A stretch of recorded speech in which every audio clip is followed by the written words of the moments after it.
ملګري سوال را لګلی دی وایي دا بعضې انسانان چې کله د خپلې بیبي سره د شپې کوروالی وکړي نو سهار چې راپاسي د شپې هغه ټولې خبرې او قصې بیا خلکو ته کوي.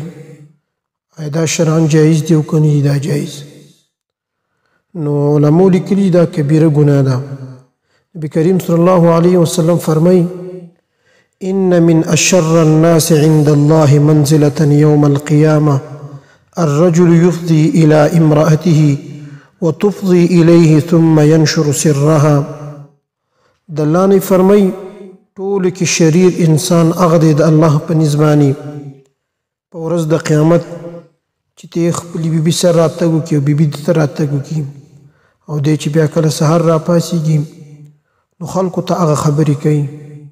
نو هسې انسان له دې نه حیا ورتګ دا پکار دی چې د شپې په تا باندې الله عز وجل دا پرده واچوله، ستا د حیا ابرو خیال الله عز وجل دا وساتو.